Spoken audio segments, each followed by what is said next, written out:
As I live, saith the Lord God, I have no pleasure in the death of the wicked, but that the wicked turn from his way and live. Turn ye from your evil ways, for why will ye die? I was raised without religion. One side of the family, long ago, Catholic, I think. The other side, Jewish. I've never been in a synagogue. I don't believe in a higher power. I'm instinctively hostile to any kind of devotion. Certainty is my enemy. You know, I'm all about doubt, questioning oneself and the nature of reality constantly.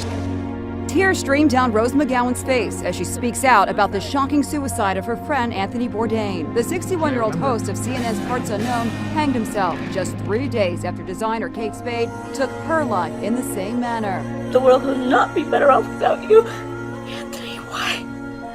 From an atheist perspective, why not? Why shouldn't people kill themselves? Robin Williams told us in Dead Poets Society that we and all we do are nothing more than food for the worms, so we should seize the day. But what should we do when the day is no longer worth seizing? When instead of light, it only offers darkness? What should we do when friends and lovers disappoint? When career and fame can no longer fill the emptiness within us? What do we do when we can no longer busy ourselves enough to ignore our own overwhelming despair? Atheism can offer drugs and distractions, but no real purpose for going on. The universe we observe has precisely the properties we should expect if there is, at bottom, no design, no purpose, no evil and no good. Nothing but blind, pitiless indifference. We are natural organisms in a natural environment, and that's all we are, and that's good enough for me. I don't feel bad knowing that. I don't feel like my life is missing something because there's not some transcendent order to it all. There is no purpose of life. In the cosmic picture, total cosmic picture, we don't matter any more than broccoli matters. The good news of atheism, the gospel of atheism, is essentially nothing. That nothing happens after death. There's nothing to worry about, there's nothing to fear. When after you die, you are returned to that nothingness that you were before you were born. When logic fails them, atheists often turn to mockery. If God does not exist, what then is the purpose of life? Well, I can only answer for myself. What cheers me up? I suppose mainly gloating over the misfortunes of other people. I guess that has to be, I think, yeah, mainly crowing over the miseries of others. It doesn't always work, but it never completely fails. And then there's irony. There's irony, and which is the gin in the Campari, the cream in the coffee. Sex can have diminishing returns, but it's amazing. No, that's pretty much it, and then it's a clear run to the grave. Do you realize that right this second, right now, somewhere around the world, some guy is getting ready to kill himself? Isn't that great? Isn't that great? That's probably the most interesting thing you can do with your life. End it. Carlin could joke about suicide because he said we are nothing more than a collection of atoms, beings with no soul, no past, and no future. Biochemical organisms really only worthy of contempt. He said in his book Brain Droppings, I have more sympathy for an injured or dead animal than I do for an injured or dead human being, because human beings participate and cooperate in their own undoing. Animals are completely innocent. There are no innocent human beings. Here's an anecdote from the writer Patricia Highsmith. Not so long ago, I said to a friend of mine, if I saw a kitten and a little human baby sitting on the curb starving, I would feed the kitten first if nobody was looking. My friend said I would feed the kitten first if somebody was looking. I would too, Patricia. Atheists alternate between seeing humans as meaningless and godlike. The God of the Bible presents a radically different perspective to both. I call heaven and earth to record this day against you, that I have set before you life and death, blessing and cursing. Therefore choose life, that both thou and thy seed may live, that thou mayest love the Lord thy God, and that thou mayest obey his voice, and that thou mayest cleave unto him. For he is thy life and the length of thy days. We are material beings, and as Carlin says, we participate in our own undoing. But we also have souls. God created Adam from the dust of the ground, and he breathed into him the breath of life. We are unique from all the other creatures, being made in the very image of God. This image is not material, but spiritual. We are rational, personal beings, made to have fellowship with our Creator. It is this image that explains our genius. We make music and create art. We explore. We long to understand the world around us and to understand ourselves. Christians cannot joke about suicide because we understand it as a profound tragedy. It is bad enough that people make idols of sex, possessions, and fame, but when they realize that these things can never truly satisfy, they throw away their lives rather than turn to the God who is supposed to be our life. Suicide is not simply the reorganization of atoms, but the destruction of something beautiful.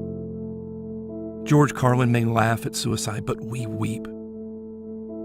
For all their pretenses, atheists can provide no truth, no value, and no real purpose apart from the God of the Bible. Yet they say Christians are the ones deceived, that these ideas of a God and a soul are nothing more than illusions. They call us to give up our comforting lies and face the hard truth that there is no God. But what is the illusion and what is real?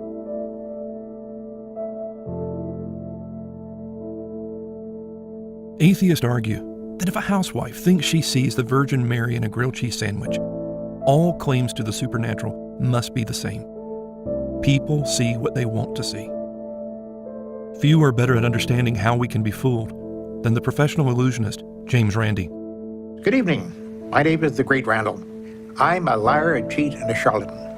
I will blatantly lie to you, but for purposes of entertainment only, of course. And those lies may not be discernible from the truth. Randy's experience in show business helped him to recognize that some illusionists were fooling people for purposes other than entertainment. This led to him challenging the claims of reputed psychic Uri Geller. He demonstrated that what Geller was doing was simple sleight of hand. To his surprise, many researchers didn't care that he could replicate all that Geller had done. They were professors at Stanford and other leading universities. They had PhDs and were experts in their fields. They wrapped themselves in the mantle of science and reason and convinced themselves they had not been tricked. So Randy enlisted 2 teenage illusionists. They pretended to have psychic abilities and thoroughly convinced the researchers of their powers before revealing the deception. For all the experts' claims of rationality, they were actually fooling themselves into believing what they wanted to believe. Having exposed Geller and the gullibility of scientists, Randy then turned his attention to faith healers, particularly Peter Popoff. He revealed that what were supposed to be revelations from God were actually coming from Popoff's wife through a radio earpiece. In the name of Jesus. Jody Dean. Jody Dean. Is it Jody? Jody? Dean? Jody Dean? No, she should be right there on your right side. Here it comes. Okay, she lives at 4267 Masterson. 4267 Masterson. I can see the angels of God all around your house. Rosa? Come here. Is it Kamir? You've been taking a lot of medication? She's there with her son, Kipper. He has a lump in his chest. Wait just a minute. Who's Kipper? He's got a lump in his chest. You want God to melt it right now? Kipper, stand up. God's going to burn that thing out right now. Randy argues that such frauds are representative of all claims of the supernatural, and that because he has revealed others' lies, we should trust him. Along with Richard Dawkins, Sam Harris, and Christopher Hitchens, Randy is one of the champions of the new atheism. He and Dawkins have even started calling themselves Brights. A bright is someone who thinks logically and rationally, bases his or her decisions upon rationality, upon logic, and upon evidence. That's the major thing right there. And if we don't have evidence, we can express our belief or lack of belief in it, but it has to be provisional. I believe that this is probably true, though I don't have any evidence for or against it. It's a perfectly safe statement. And so Brights base all of their decisions and their beliefs on logic, rationality, and on evidence. That's the thing in which they differ from the average person who takes anything that comes along that looks attractive. Oh, I like that. I think I'll believe in it. Based on such supposed enlightenment, Randy not only rejects Jesus as the Son of God, but he claims that Jesus never even existed. There are well-accepted accounts from the Bible that Christians and others never question. Events and locations that are part of the story told of Christ and his history. One such is the account in John 1 of the birth of Christ in the lower Galilee town of Nazareth. But Nazareth may be overrated as an historical site that proves the inerrancy of the Bible. Author René Salm has written The Myth of Nazareth, the Invented Town of Jesus, a book that effectively demonstrates the controversial archaeology of the town where the Bible has Jesus Christ being born. The facts are that no demonstrable evidence dating either to the time of Jesus or to earlier Hellenistic times has been found at Nazareth. It is a late Roman Byzantine village, not a mythical settlement at the turn of the era. As author Psalm says, that question has already been answered, and answered convincingly. St. Luke, and thus the inerrant Bible, was plainly, demonstrably dead wrong. Shall we also question the rest of the Holy Bible? Yes, I think so. Atheists praise Randy's conclusions and mock Christians as ignorant rubes. One comment on his video describes the typical Christian. If there are no facts to back up your claims, just make it up. The sheep will believe anything they are told. The funny thing is that it's Randy who's making things up, and it's the atheists who are believing anything they're told. John's gospel never says that Jesus was born in Nazareth, but simply that he lived there. The Bible is very clear that Jesus was born in Bethlehem, 80 miles away. Besides misrepresenting the Bible, Randy also misrepresents the archaeological evidence, even according to his fellow atheist, Bart Ehrman. The first argument that I find completely unconvincing, that some of you have heard and maybe have found convincing, is the idea that Jesus of Nazareth could not have existed because Nazareth did not exist. There was no Nazareth. I simply have never found this argument to be anywhere close to persuasive for two reasons. One reason is, archaeologists have dug where ancient Nazareth was, and they've discovered that it was there. This is not a debated point among Palestinian archaeologists, several of which are good friends of mine. They don't debate whether Nazareth existed because they have dug it and they found it. They've uncovered a house there, they've uncovered a farm there, they've uncovered pottery there, they've uncovered coins there. The pottery and the coins date to the days of Jesus. Certainly Nazareth did exist. It's been shown to exist. Anyone who thinks otherwise simply doesn't know the archaeological record. I'm afraid it's that simple. Remember, Randy claimed his position had been proven convincingly, but it hadn't. Like the scientists who supported Geller, Randy wraps himself in the mantle of science and reason, but he fools himself into seeing what he wants to see.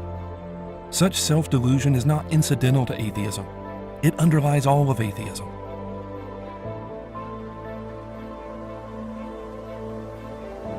In the same way that illusionists use sleight of hand, atheists use appeals to science. They pretend that it is the antithesis of faith and the only reliable source of knowing truth. If we accept their assertion, then God and the soul are dismissed by definition, because the scientific method is incapable of dealing with anything other than matter in motion.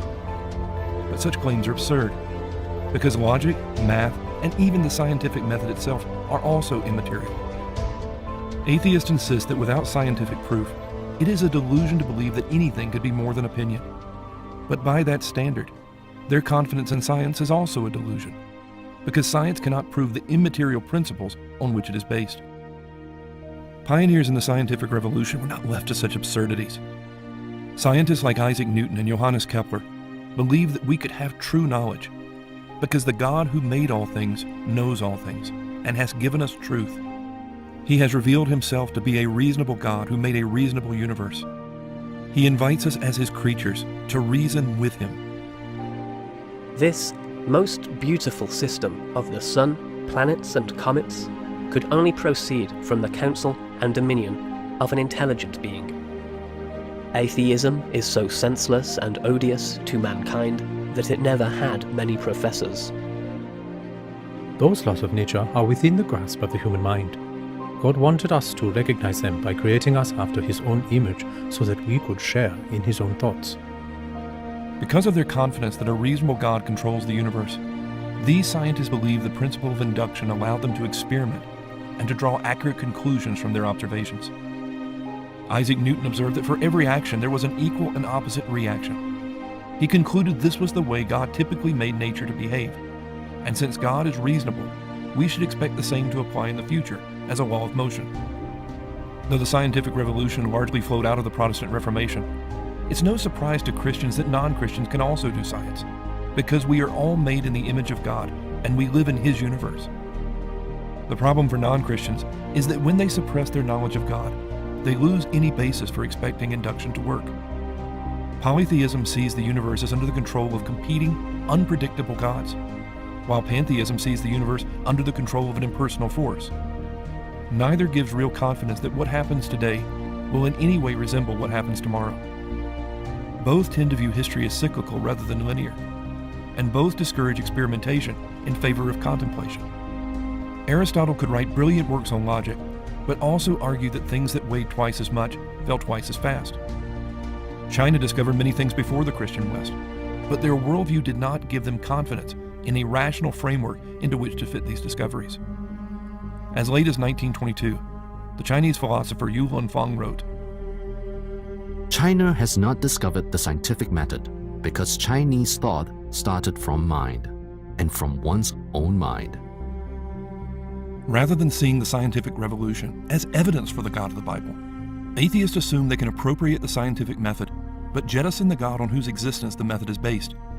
Their problem is that apart from the God of the Bible, they have no logical basis for trusting induction. The very idea that there are laws in nature only became popular after the year 1600. It was based on the assumption that the God of the Bible was the lawgiver. Without that God, there are no scientific laws, simply patterns of observed behavior. Those patterns may or may not be indicative of the past or the future. Atheists insist that the scientific method keeps producing positive results, even when God is rejected. But remember, they are making claims for science far beyond it being useful. They are insisting that it is self-attesting and renders faith irrational. Older atheists were not so bold.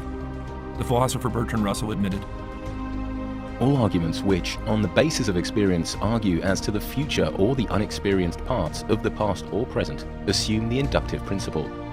Hence, we can never use experience to prove the inductive principle without begging the question. Thus, we must either accept the inductive principle on the grounds of its intrinsic evidence, or forego all justification of our expectations about the future. If the principle is unsound, we have no reason to expect the sun to rise tomorrow, to expect bread to be more nourishing than a stone, or to expect that if we throw ourselves off the roof, we shall fall. Do you understand the problem? Atheists either argue in a circle, or they have to give up on induction. They call faith evil and the antithesis of science, but they either have to accept on faith that the inductive principle is true, or they have to give up any hope of knowledge. They have to accept on faith that even without comprehensive knowledge, they can draw valid conclusions from their experiments. They then have to accept on faith that these observations not only give them truth about the nature of reality, but also prescriptions for how we are to lead our lives.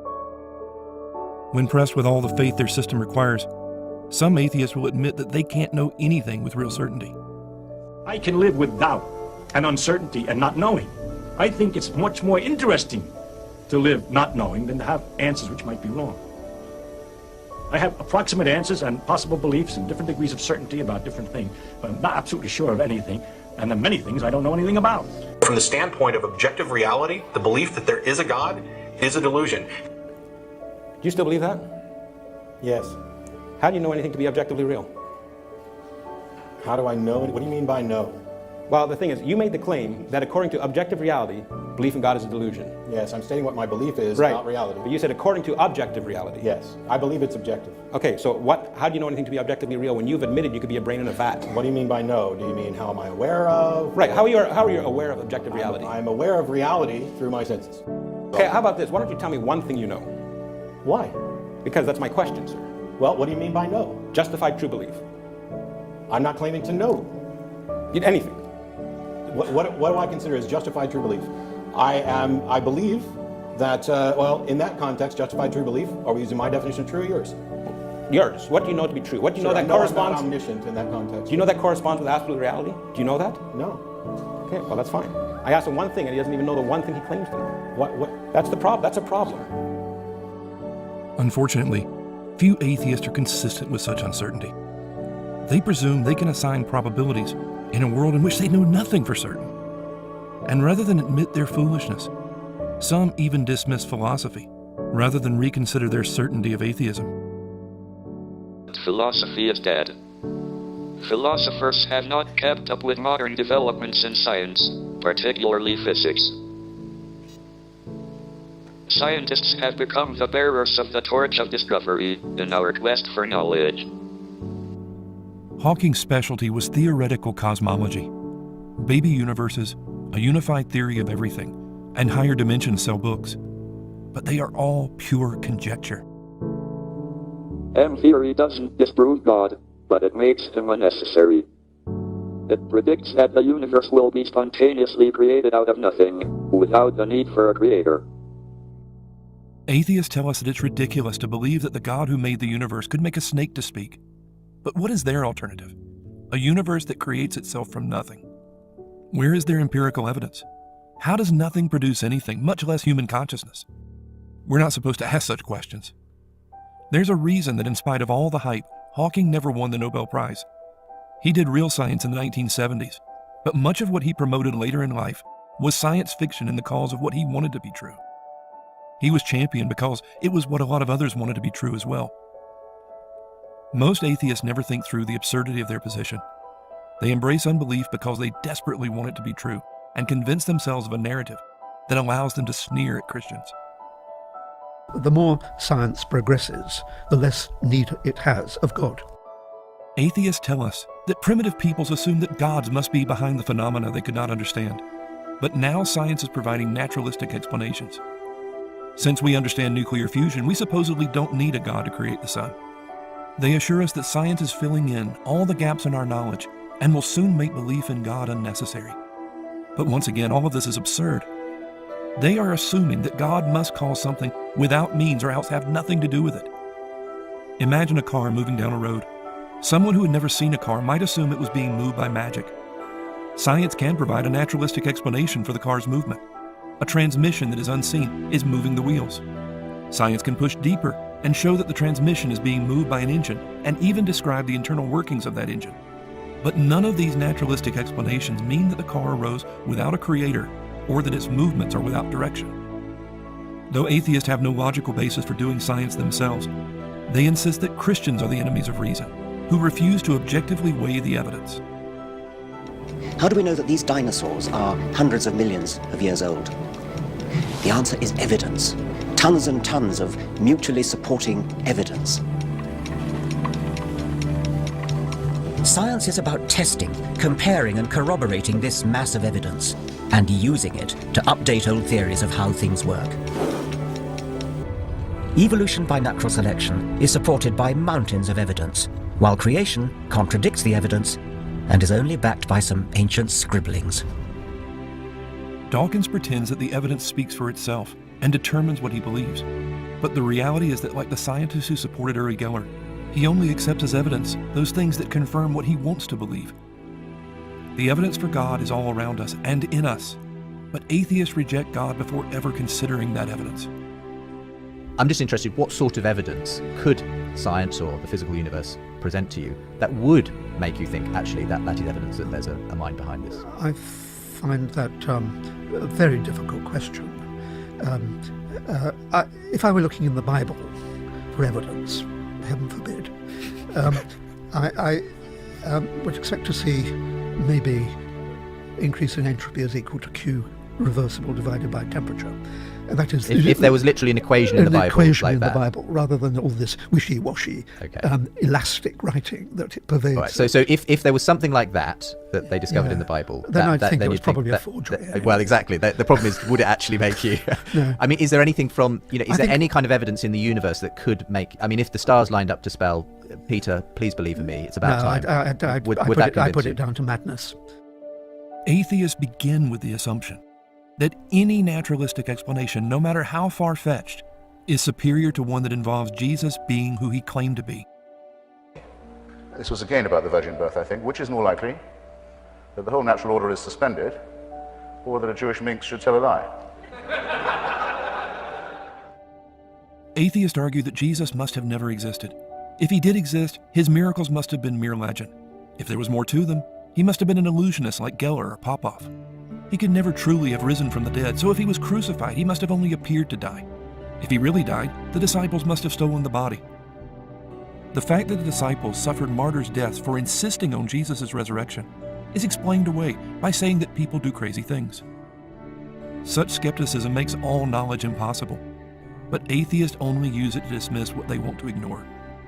For all their claims, they are not rational, objective, or scientific. Theirs is an ideology that uses an illusion of science to deceive. This is made abundantly clear if we look at atheism's creation myth, known as Darwinism.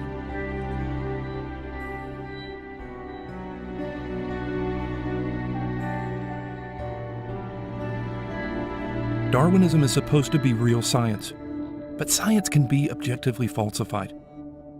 Like Darwinism, much of what is called science cannot be falsified, because it is simply what people want to be true, masquerading in scientific language. In the 19th century, there was the pseudoscience of phrenology. A Viennese physician by the name of Franz Gall argued that our intellect and personalities are based solely on the material factors of our brains. He claimed that each could be objectively measured by the size and shape of our skulls. Though phrenologists engaged in a great deal of data collection and accurately predicted that different areas of the brain control different functions, they pushed their conclusions far beyond the evidence to prove what they wanted to believe. For example, they claimed this new scientific discipline confirmed the inferiority of non-Europeans. Robert Fitzroy, the captain of the HMS Beagle, was an ardent phrenologist who nearly rejected Darwin from the voyage to the Galapagos because of the shape of his head. Evolutionists like to contrast Fitzroy's pseudoscience with what they believe to be the hard science of Darwin. They ignore that Darwin had also been an advocate of phrenology. Many educated people were. They convinced themselves that if they were capable of doing chemistry and physics, everything they believed must be rational. But unlike real sciences, phrenology did not make predictions that could be objectively falsified. It simply interpreted data in ways that conformed to the prejudices of the phrenologist. In spite of all its claims, phrenology eventually faded into history, but other pseudosciences have arisen in its place, all demanding to be seen as true. Nearly a century after Franz Gall, another Viennese physician, Sigmund Freud, promoted his new science of psychoanalysis. As with Gall, Freud's so-called science was not falsifiable. And as with Gall, Freud developed a cult of personality by helping others justify what they wanted to believe. What Freud wanted to believe was that the cocaine he enjoyed was not addictive, that he wasn't alone in lusting after his mother, and above all, that there was no God. The ordinary man cannot imagine this providence in any other form but that of a greatly exalted Father, for only such a one could understand the needs of the sons of men, or be softened by their prayers and placated by the signs of their remorse. The whole thing is so patently infantile, so incongruous with reality, that to one whose attitude to humanity is friendly, it is painful to think that the great majority of mortals will never be able to rise above this view of life. Despite the aura of science that Freud projected, he confided to a friend, I am actually not at all a man of science, not an observer, not an experimenter, not a thinker. I am by temperament nothing but a conquistador, an adventurer if you want to translate it, with all the curiosity, daring and tenacity characteristic of a man of this sort. The history of psychiatry since Freud has not been much better. It has promoted electroshock therapy and lobotomies. The latter was the basis of Egas Moniz winning the Nobel Prize for Medicine in 1949. In the 80s and 90s, the fad was repressed memories, and it was all supposed to be settled science. Until 1973, the American Psychiatric Association classified homosexuality as a mental disorder. But in the face of loud protest and disruptions at its conventions, it simply redefined its science. It continues to do so. In 2013, the APA ceased to identify transvestism as a mental disorder. Instead, it is now considered a mental disorder to believe that homosexuality and transvestism are disordered. In 2019, the American Psychological Association declared traditional masculinity harmful, saying it can lead to homophobia and sexual harassment. None of this is real science. It is simply progressivist morality masquerading as science. The scientific method is not subject to political correctness, and real science can be falsified. In 1919, a solar eclipse allowed Einstein's theory of general relativity to be tested. As predicted, the light of a star behind the sun was bent so as to become visible. For Richard Dawkins and his fellow evolutionists, there is no way to falsify their theories. Because Darwinism is as much a pseudoscience as phrenology and psychiatry. Instead of making predictions that can be objectively tested, it makes assumptions about an unobservable past, a past very unlike the present, where life could simply spring into existence. For much of human history, the idea of spontaneous generation has had its proponents. Aristotle argued that scallops are produced from sand and oysters from slime. By the 19th century, many such ideas had been debunked, but fermentation was still considered proof that life could arise simply through exposure to air. In 1859, Louis Pasteur demonstrated that it was not the air, but microbes in the air that caused fermentation. He did so with experiments that anyone could replicate.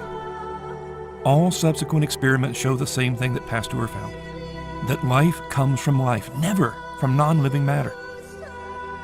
Darwinism is not about experimentation, but imagining a warm little pond in the distant past where the right conditions somehow produce something no laboratory can replicate.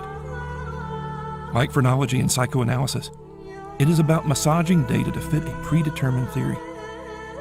Though Darwinists pretend theirs is the obvious interpretation of this data, that is not the case. Here's a helpful way to look at the problem Darwin faced. Climbing a mountain. Let's call it Mount Improbable. Let's say at the bottom we have the simple bacterial beginnings of life on Earth. At the top, man today, or any complicated piece of biology. So how did we get to the top? If it had happened by blind chance, or by design, it would be equivalent to leaping up a sheer cliff in a single bound. Utterly out of the question. If we come round the other side of Mount Improbable, we find something very different. Here there's no sudden precipitous cliff. Here there's a gentle slope, a gradient of evolution. All we have to do is put one foot in front of the other, and we'll get to the top. Darwin's great insight was that life evolved steadily and slowly, inching its way gradually over 4 billion years. Natural selection, not a divine designer, was the sculptor of life.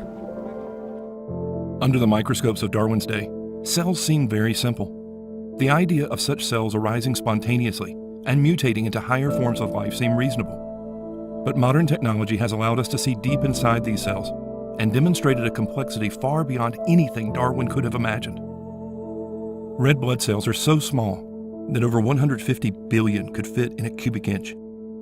Besides highly complex organelles and mechanisms that Darwin never saw, in the nucleus of new blood cells is a coil of DNA that, if unwound, would stretch roughly 6 feet. The average person has about 10 billion miles of DNA in their body, enough to stretch back and forth to the sun over 100 times.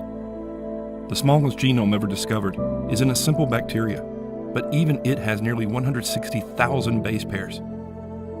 The smallest changes in physiology that Darwinism requires involve elaborate changes in the genetic code. The gentle slope of evolution is gone, and we are back to a sheer cliff of irreducible complexity. Darwinists try to overcome that cliff with logical sleights of hand.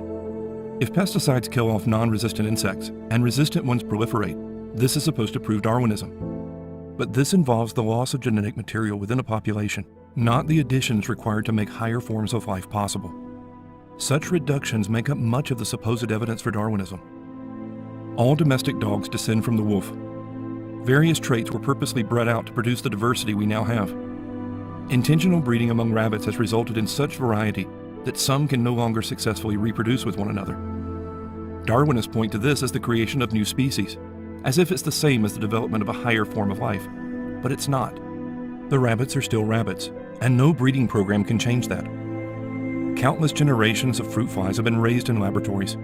Scientists manage to produce a fly with an extra set of wings, but the wings don't work, and the fly is incapable of living outside the lab, because there are limits to biological change that make Darwinism impossible. You can breed wolves down to chihuahuas, but you cannot breed chihuahuas back to wolves, much less a dolphin or a human. Without experiments to support their theories, evolutionists turn to interpreting the fossil record. But as with other pseudosciences, their history is littered with wild exaggerations and blatant attempts at fraud. Inspired by reading The Origin of Species, German biologist Ernst Haeckel produced his own work in 1866, claiming that embryology supported Darwin. He produced detailed illustrations showing that vertebrates all develop similarly. His diagrams became standard for textbooks for well over a century. Haeckel was praised as a great scientist and founded the Association for the Propagation of Ethical Atheism. The problem was that the illustrations were fake.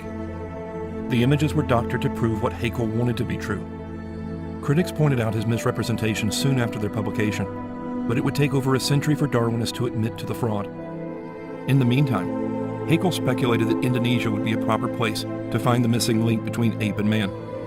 In 1893, one of his disciples, Eugene Dubois, went to Java with the express purpose of finding that missing link. When he dug up an ape's skull cap and a human thigh bone within 40 to 50 feet of one another, he insisted that they must be from the same skeleton, and the discovery of Java Man was announced. In 1912, the New York Times reported that Darwin had been proven true, this time by the discovery of Piltdown Man. Portions of a skull were discovered in England and supposedly provided another link between apes and humans. For over 40 years, it was included in school textbooks as evidence that Darwinism was real science. Finally, in 1954, it was discovered that the skull was a hoax, perpetrated by combining a medieval human skull with the lower jaw of an orangutan and chimpanzee teeth that had been filed to fit. Someone had created the appearance of age by staining the bones with an iron solution and chromic acid. 10 years after the supposed discovery at Piltdown, Henry Osborn, the president of the American Museum of Natural History, announced yet another missing link: Nebraska Man. It fit neatly into what Osborn wanted to be true, but all his claims rested on a single tooth that eventually was revealed to belong to an extinct pig. The modern missing link is supposed to be Lucy. Everything about her skeleton was ape-like except the hip, but as with her predecessors, that hip demonstrates that Darwinism is not about following the evidence, but making the evidence fit an existing theory. The perfect fit was an illusion that made Lucy's hip bone seem to flare out like a chimp's. But all was not lost.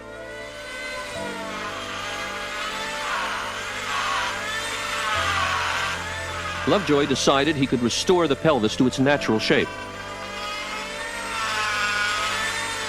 He didn't want to tamper with the original, so he made a copy in plaster.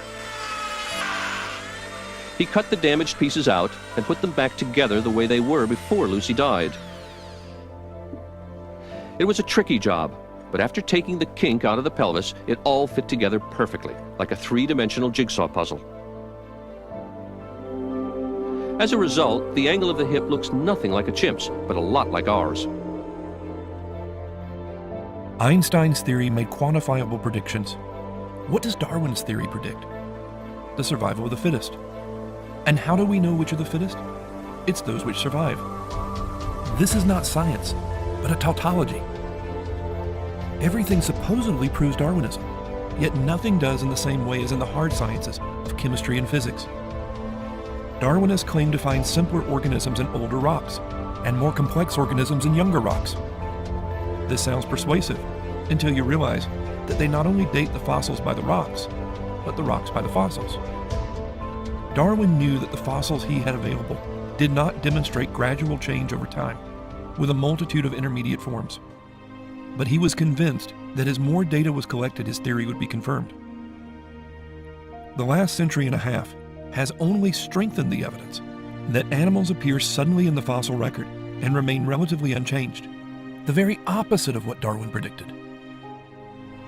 In 1972, Harvard professor Stephen Jay Gould, along with Niles Eldredge, formulated a revised theory of evolution called punctuated equilibrium. They criticized the scientific community's commitment to gradual change as based on ideology rather than real science.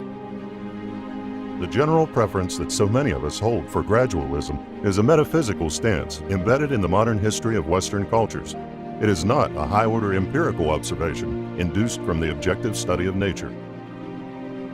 They explained away the problems of the fossil record by arguing that at various points in history, mutation took place so quickly, it simply was not captured in the fossil record. This leaves Darwinism without empirical testing and without the fossil record. Yet atheists still demand that it be seen as science. Though fossils are open to interpretation, there is a history to Darwinism that is much more objectively evaluated. Most American high school students have been forced to watch Inherit the Wind. Despite changing the names, the film claims to be a faithful account of the Scopes monkey trial. An earnest high school teacher is jailed and threatened by fundamentalist Christians for daring to teach evolution, contrary to Tennessee state law.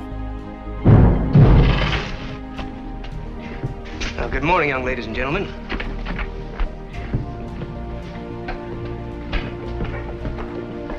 Good morning, visitors.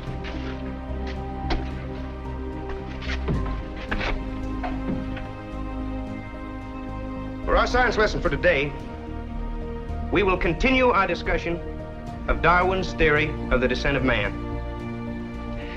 Now, as I told you yesterday, Darwin's theory tells us that man evolved from a lower order of animals. From the first wiggly protozoa here in the sea, to the ape, and finally, to man. Now, some of you fellas out there are probably going to say that's why some of us act like monkeys. But what Mr. Charles Darwin was trying to tell us in his own way... Bertram T. Cates? Come off it, Sam. You've known me all my life. Bert, you're charged with violation of Public Act 31428, Volume 37, Statute Number 31428 of the State Code, which makes it unlawful for any teacher of the public schools to teach any theory that denies the creation of man as taught in the Bible, and to teach instead that man has descended from a lower order of animals. Bertram Cates, I hereby place you under arrest.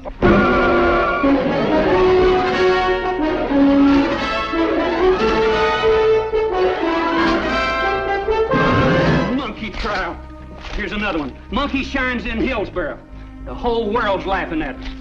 Look, from Chicago. Heavenly Hillsboro. Does it have a hole in its head, or its head in a hole? I'm telling you, we've gone too far. Let them laugh. We fight in the Lord's battle, ain't we, Reverend? Well, I'd decide rather have some heathen a-laughing at me than to have my sons a-laughing at my Bible. Like so many atheist histories, this one falls apart on closer examination. Tennessee had passed a law for public schools that made it a misdemeanor to teach that humans had evolved from apes, but the governor insisted that it would never be enforced. Despite this, the American Civil Liberties Union announced that they were looking for a test case and would defend anyone accused of teaching evolution. George Rapelier was a transplanted New Yorker who managed the Cumberland Coal and Iron Company in Dayton, Tennessee. On April 5, 1925, he approached the county superintendent of schools, Walter White, and local attorney, Sue Hicks.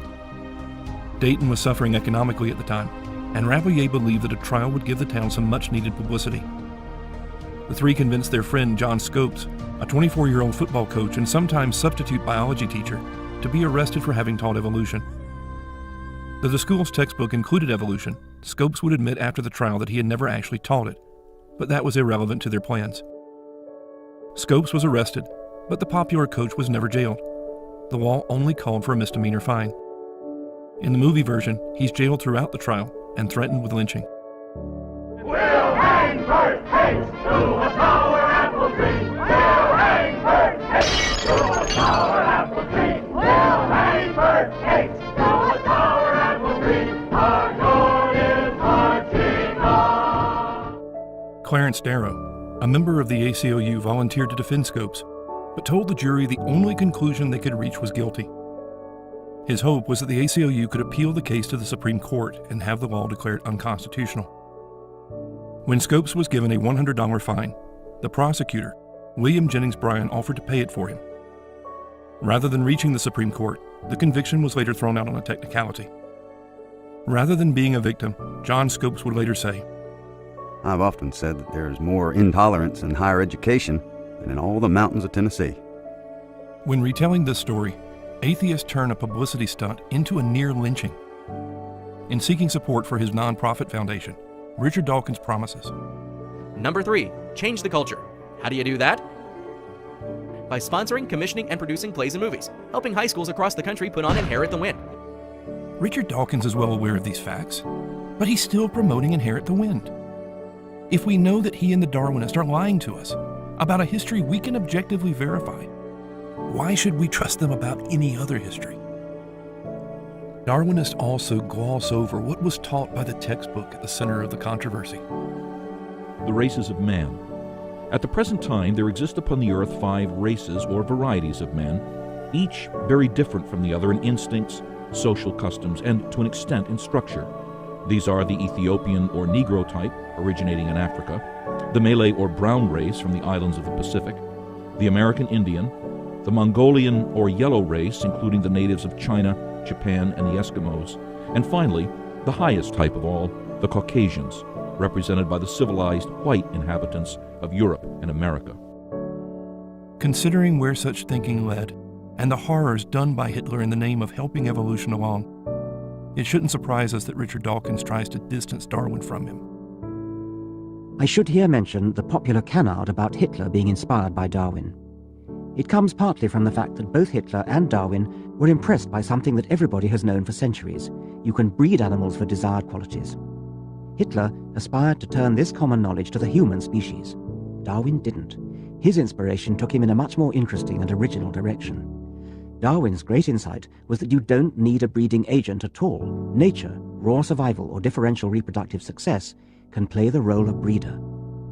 As for Hitler's social Darwinism, his belief in a struggle between races, that is actually very un-Darwinian.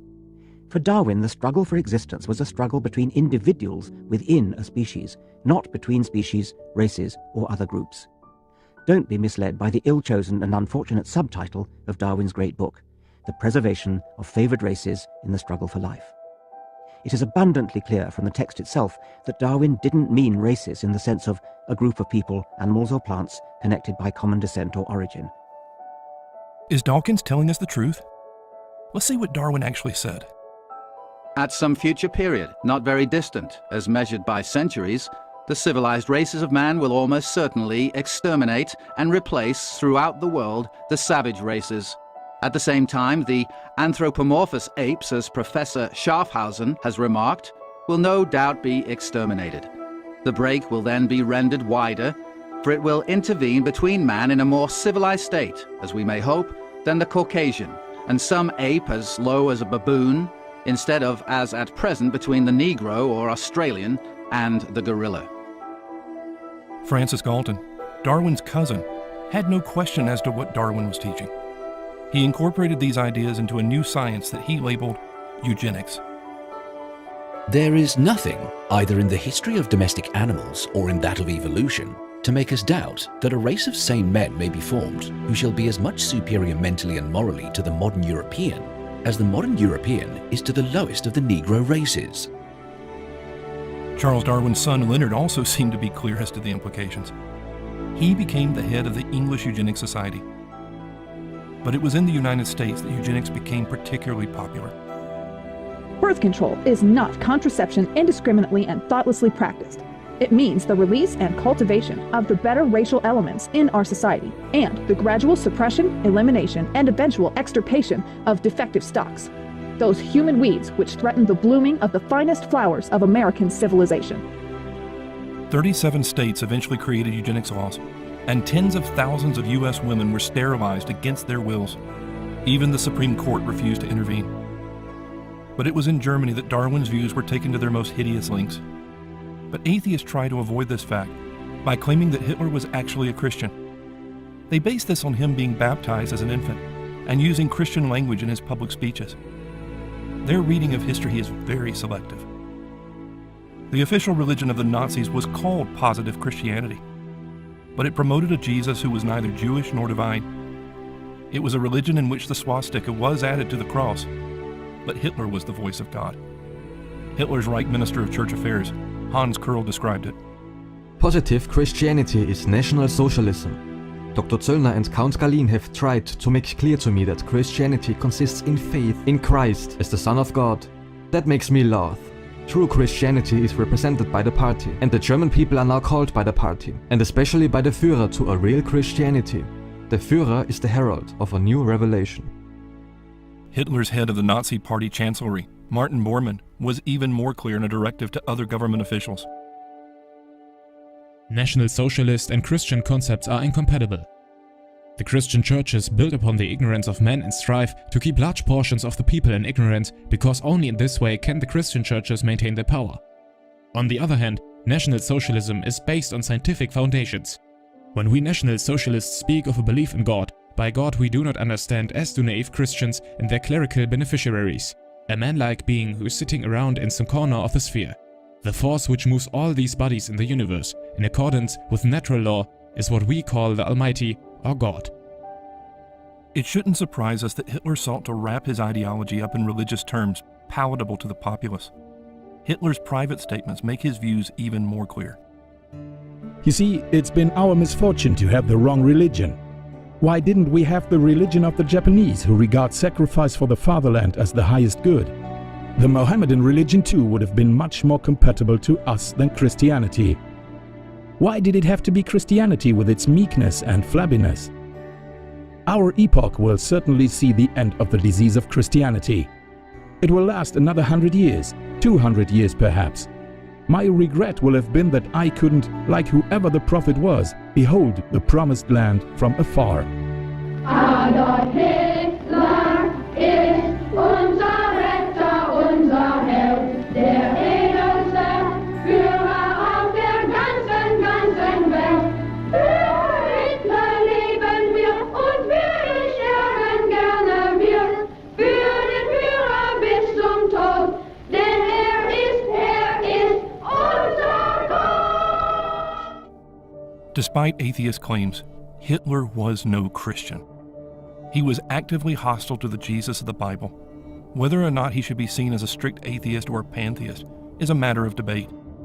But even Richard Dawkins will sometimes admit that he really was a Darwinian.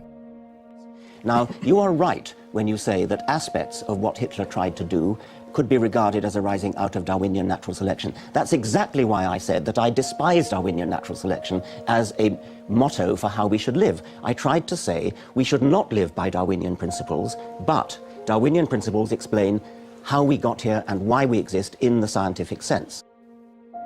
Atheists use Darwinism to dismiss God, but then they pretend they can avoid its obvious implications. How different is Dawkins' alternative from the forced sterilization and genocide of Darwinism? It turns out not much.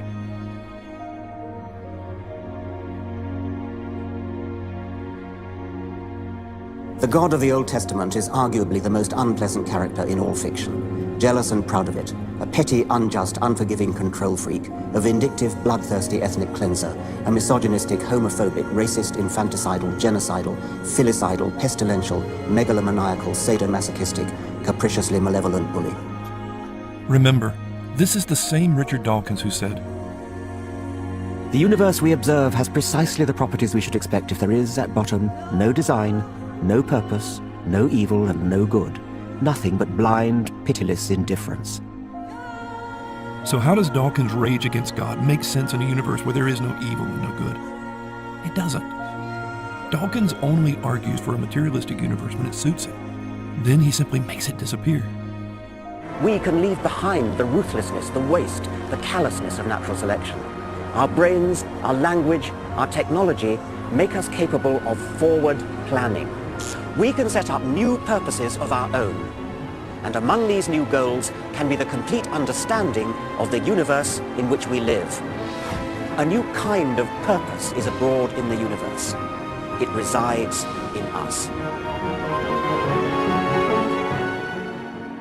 Did you ever wonder, why did the professors from Stanford want so desperately to believe in Uri Geller? Like Dawkins, they wanted to believe that, like some comic book fantasy, evolution has made some of us more than human, that they have reached the point that they can transcend materialism. The real goal of atheists has never been a universe without meaning or value. Behind all the games, they want to define good and evil, not only for themselves, but for everyone else as well. They never wanted to get rid of God so much as they wanted to put themselves in his place. The Bible and belief in God turns out to be irrelevant. The Bible is an ancient book. It is not a book to base any truth on or any morality on. We've risen above those primitive days.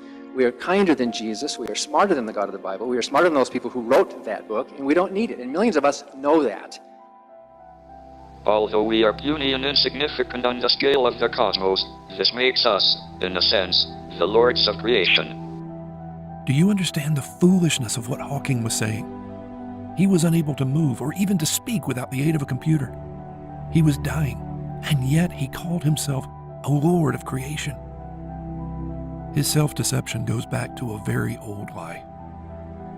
Satan told Adam and Eve they could be more than king and queen in paradise.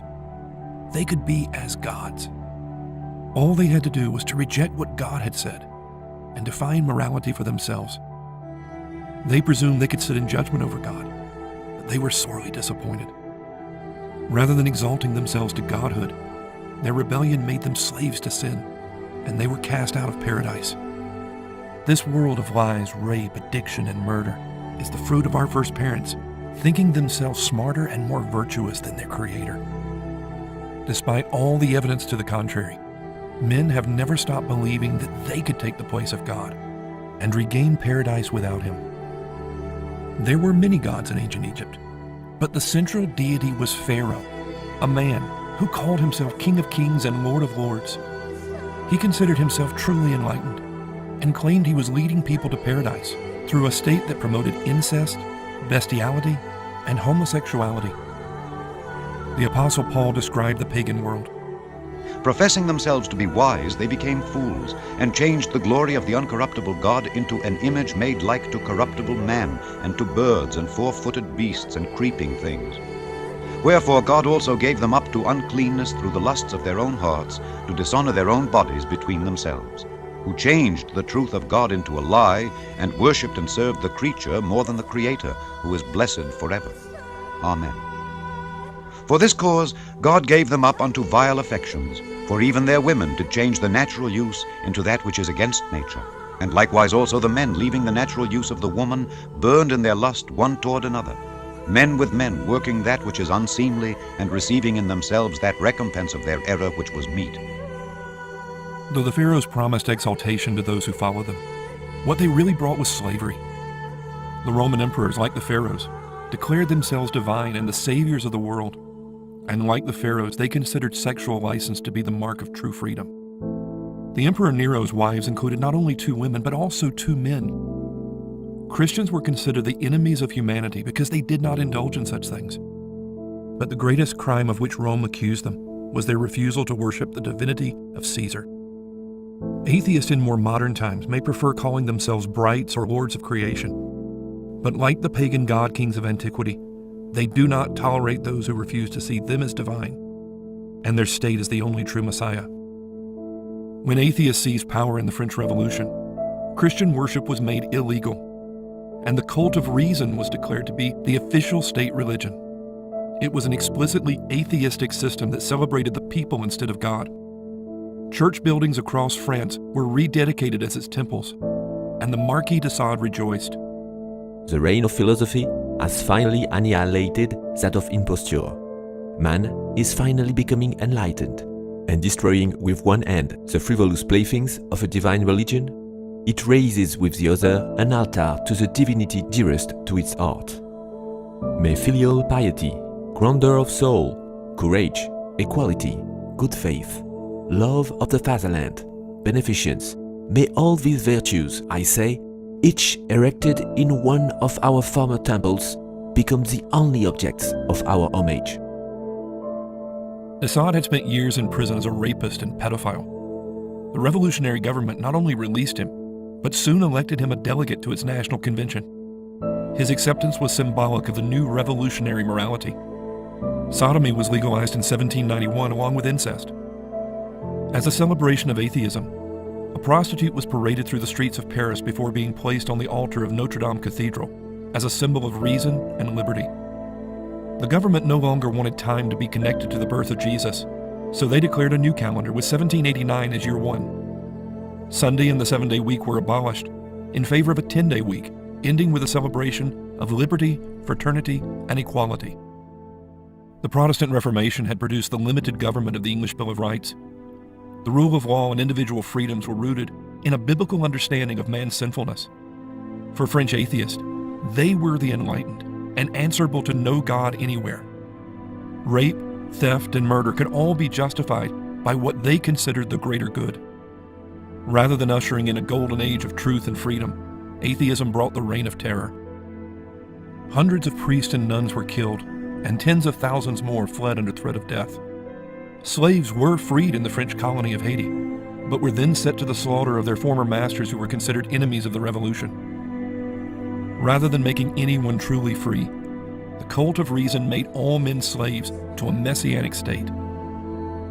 Over and over since the French Revolution, we have heard the same lie. If we just help the enlightened lords of atheism smash Christianity, a paradise will arise like a phoenix from the ashes. But their promises of reason and sexual freedom are meant to blind us to the reality.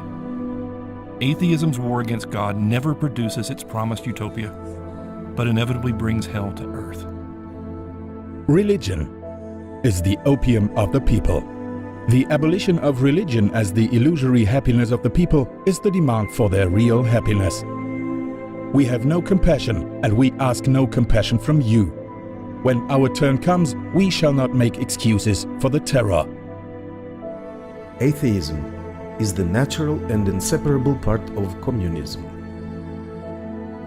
Like the French revolutionaries, the Bolsheviks repealed all laws against sodomy and incest in 1917. By May 1st, 1937, there should be no one single church left within the borders of Soviet Russia, and the idea of God will have been banished from the Soviet Union as a remnant of the Middle Ages. Stalin oversaw the creation of the League of the Militant Atheist, with 3.5 million members dedicated to the extermination of all religions in the Soviet Union. We will substitute materialism for idealism and atheism for theism. Monks are tapeworms gnawing out the bowels of society. If you prostrate yourself before the Buddha, you are only groveling before cement. For the Onkar, there is no God, no religious beliefs, no supernatural. The world has never before known a godlessness as organized, militarized, and tenaciously malevolent as that preached by Marxism. Within the philosophical system of Marx and Lenin, and at the heart of their psychology, hatred of God is the principal driving force, more fundamental than all their political and economic pretensions. Militant atheism is not merely incidental or marginal to communist policy. It is not a side effect, but the central pivot. To achieve its diabolical ends, communism needs to control a population devoid of religious and national feeling, and this entails a destruction of faith and nationhood. Christopher Hitchens compared Christianity to a spiritual North Korea, while ignoring that the real North Korea is a product of atheism. It and China are officially atheistic states. Both are imprisoning Christians today. The BBC reports that as many as 2 million Chinese Muslims are currently in concentration camps, receiving forced re-education. Atheists rail against theocracies, but their alternative is always a theocracy by another name, with themselves in the place of God.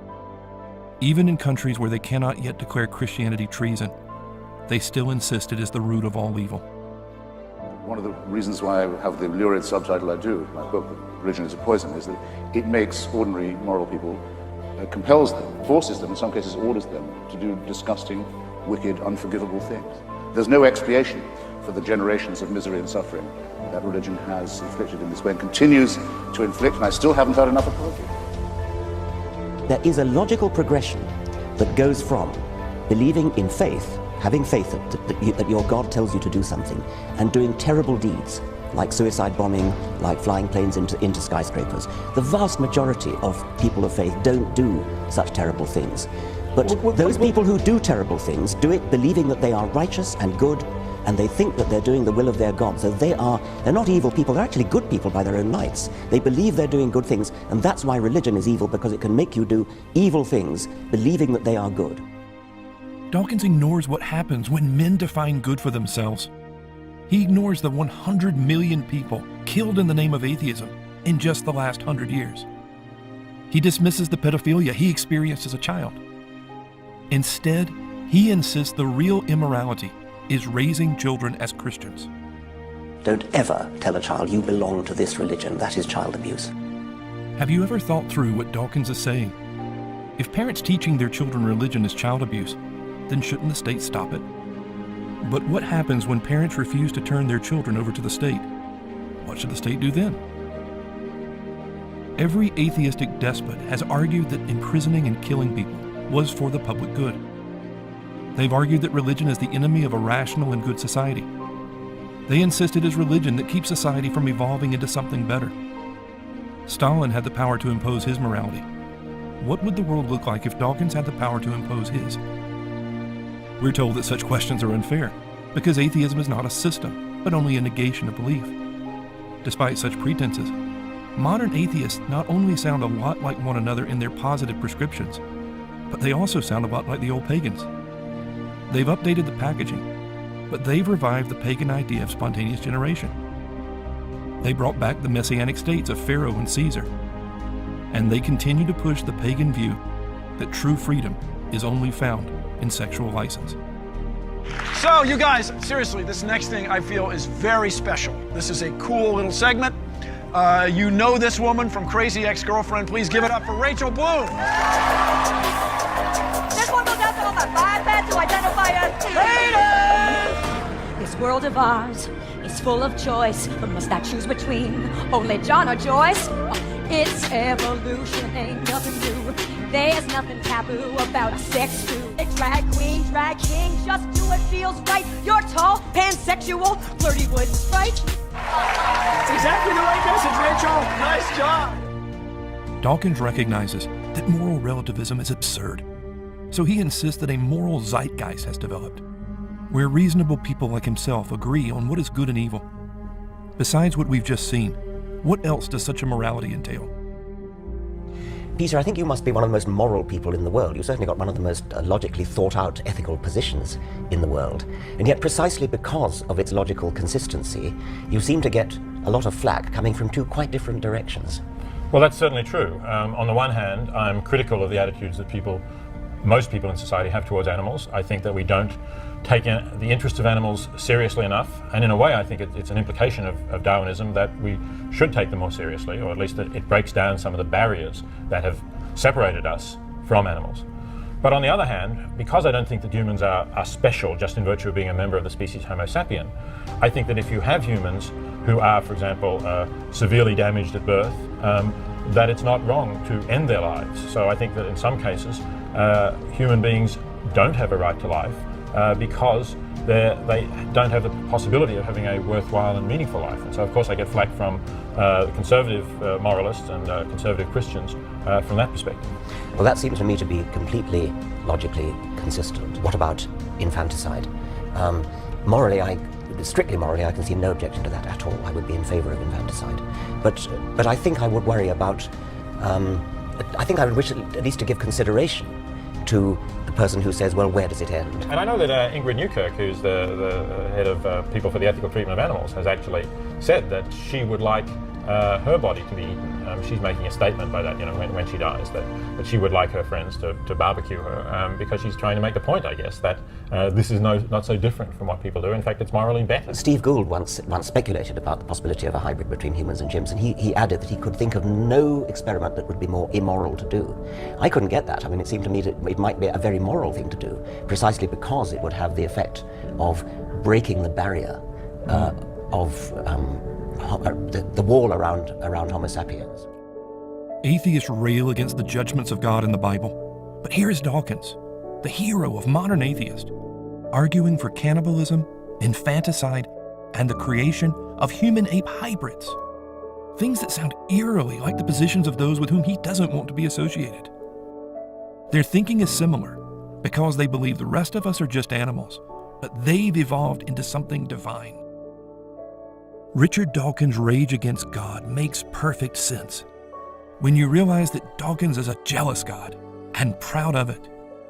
When you realize that the God of the Bible judges him to be no God at all, but a pitifully small and evil creature. Do you remember what Sam Harris said? The good news of atheism, the gospel of atheism, is essentially nothing. That nothing happens after death. There's nothing to worry about, there's nothing to fear. When after you die, you are returned to that nothingness that you were before you were born. Atheism promises a life of fulfillment without guilt or lasting consequences. But like the promise of drugs, it's all a con. How do we find fulfillment in a materialistic universe of blind, pitiless indifference? Materialism may make it ridiculous to call anything evil, but it also makes it ridiculous to call anything good. It's a universe where there's no real basis to distinguish between helping a lady across the street and pushing her in front of a bus.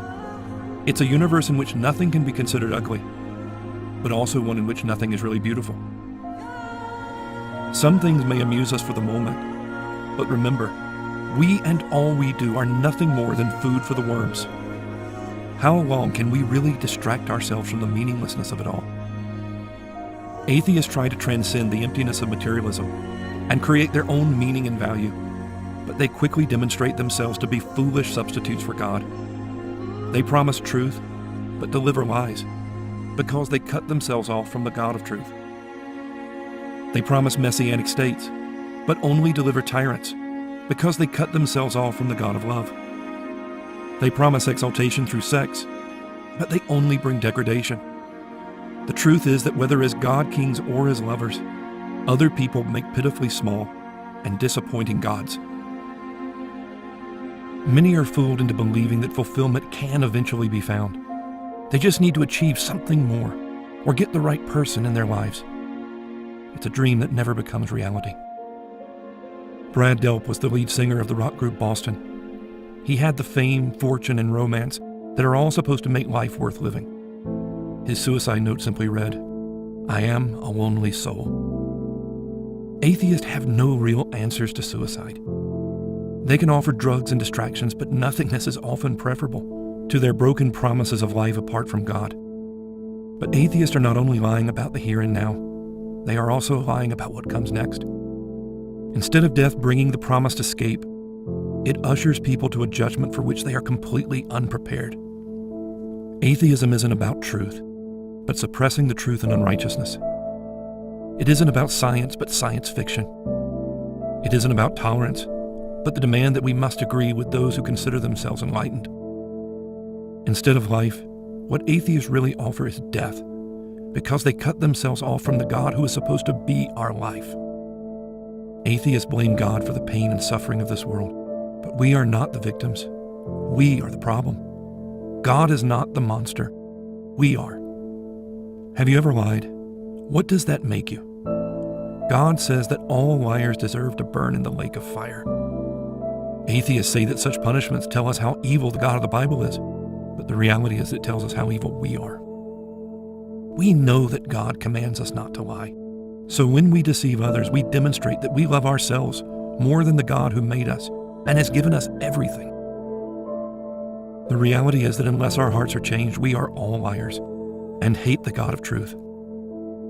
No matter how much we try to convince ourselves that we're good people, with every sin we are shaking our fist at God, telling him we will not have him rule over us. It's not just the rapists and murderers that God sees as truly evil, but all of humanity. Despite how we try to deceive ourselves, we are all monsters if given the opportunity. God says that sin has given us hearts of stone, incapable of real love for him. We have filthy past with sins that demand judgment, and we are all spiritual lepers, unclean and making everything we touch unclean. The one time we had God within our grasp, we nailed him to a cross.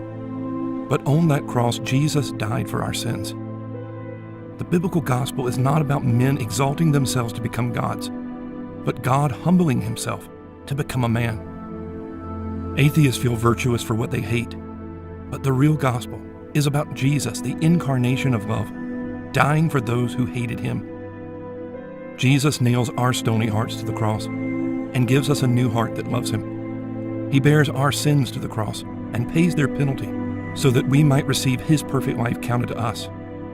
He nails our poisonous life to the cross and puts his Holy Spirit in us. He offers all of this freely if we will simply repent of our rebellion and turn to him in faith.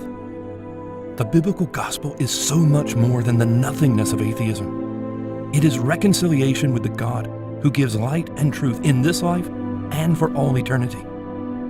Jesus calls us to come to him and find the rest for our souls for which we so much long. But atheists reject this reality in favor of fantasy. They seek out so-called scholars to confirm them in what they want to believe, even if what those so-called scholars say is no more honest than inherit the wind. They imagine that they are good and God is evil. They imagine that they can yet bring about paradise and make nothingness into good news. And they imagine that lies are better than the truth they don't want to face. I'm a liar, a cheat, and a charlatan. I will blatantly lie to you, but for purposes of entertainment only, of course. The lies of atheists are meant to do more than entertain. All the deceptions, the games, and the evasions are meant to convince themselves and others of what they want to believe. The fundamental illusion of atheism, that they get to judge God, and they will never be judged by him.